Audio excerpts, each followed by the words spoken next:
9 লক্ষবার জলজ প্রাণীতে জন্মগ্রহণ করেছি, 20 লক্ষবার বৃক্ষতে জন্মগ্রহণ করেছি, 11 লক্ষবার বিভিন্ন কীট পতঙ্গে জন্মগ্রহণ করেছি,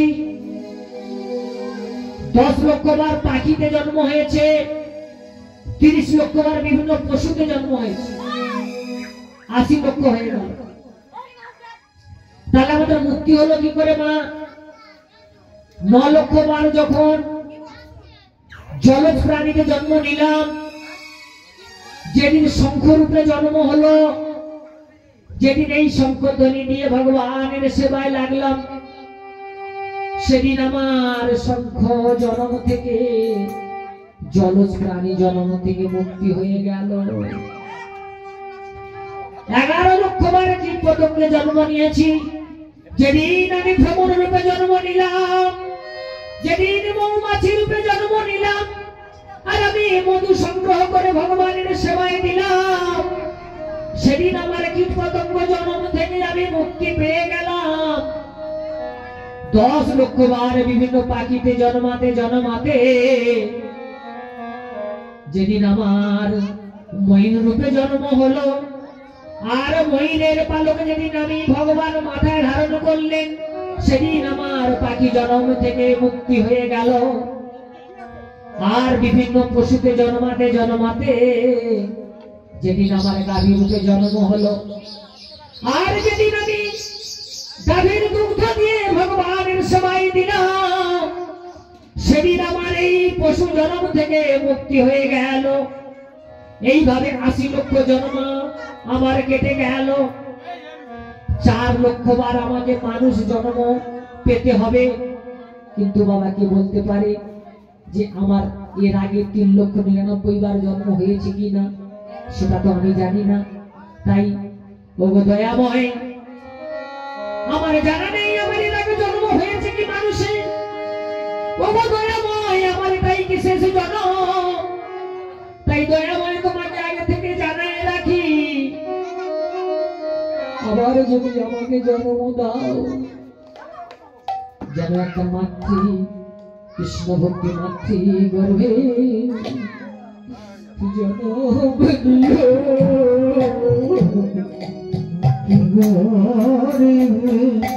জন্ম দিও।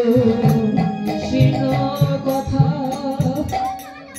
শুনতে পারি, মাতৃ গর্ভে জন্ম দিও। কৃষ্ণ কথা শুনতে পারি,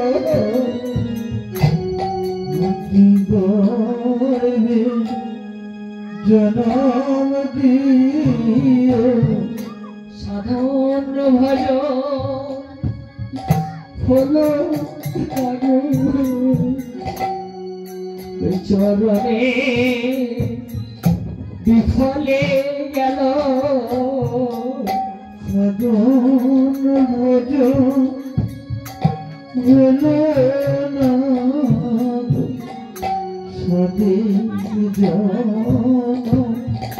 বিফলে গেল। সাধের জনম পেয়েছিলাম, গুরুর সেবা লাগল না গো। সাধের জনম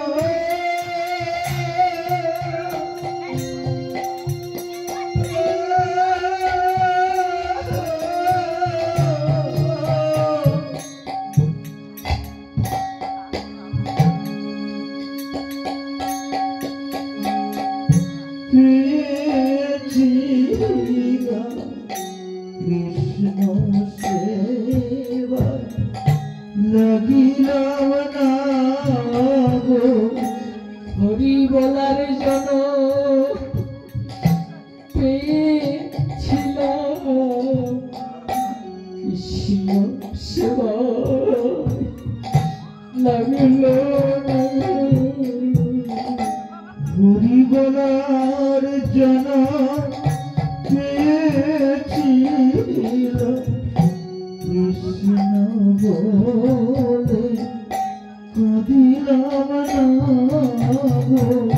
সেদিন কত বাকি কৃষ্ণ সেবায় লাগল না গো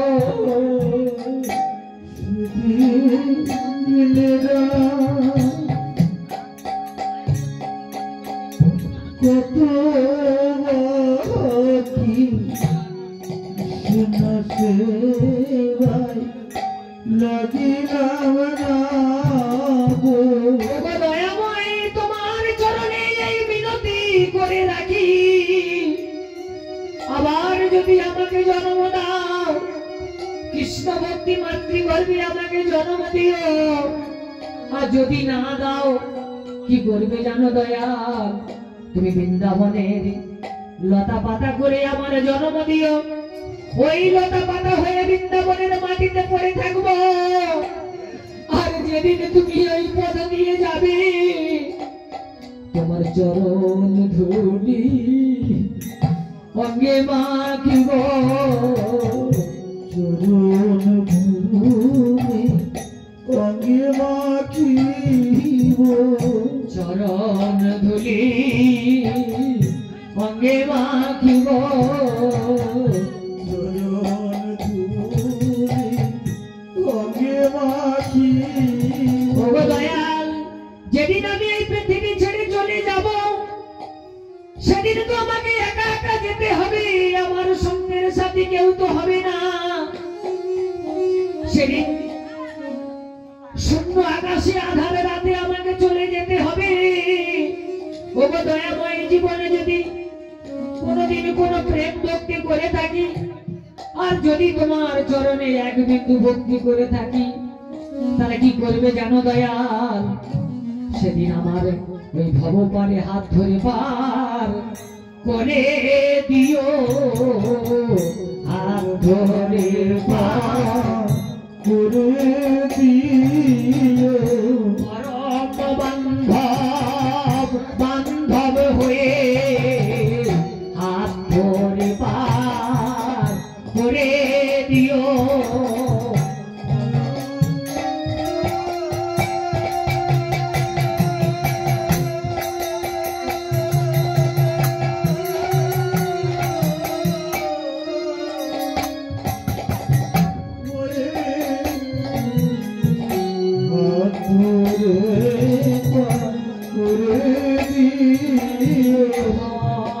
বলে ফেলে দিও না, বসো, ফেলে দিও না, করে দিও, ফেলে দিও না, পার করে দিও। আমাদের মধ্যে উপস্থিত হয়েছে আমার বন্ধু মাননীয় কীর্তনিয়া রবীন্দ্র সরকার মহাশয় এবং সম্প্রদায়। আমরা জোর করে চাই হরি হরি হরি বল। রাধে রাধে। ওমা, তাহলে আমরা ভগবানের কৃপা পেয়েছি কিনা জানবো কি করে? ভগবান আমাদেরকে গ্রহণ করেছেন কিনা কি করে জানবো? জানার একটাই রাস্তা, সেটা হলো একটা ধূপ জ্বালিয়ে দাও। আপনার যদি কৃষ্ণ কথা শোনার প্রতি আগ্রহ না জন্মায়, হরি কথা শোনার প্রতি যদি রুচি না আসে, তাহলে আপনি মনে করবেন আপনার সেবা, ভক্তি, প্রার্থনা, পূজা, নাম, জপ ভগবান এখনো স্বীকার করেনি। আপনাকে চেষ্টা করে যেতে হবে।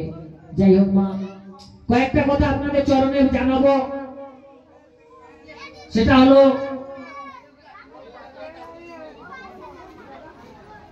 ভগবানকে পাওয়ার কয়েকটা সূত্র আছে। সূত্রগুলো একটু আপনাদের বলি। প্রথম হলো আপনি একটা দীক্ষা নিতে হবে।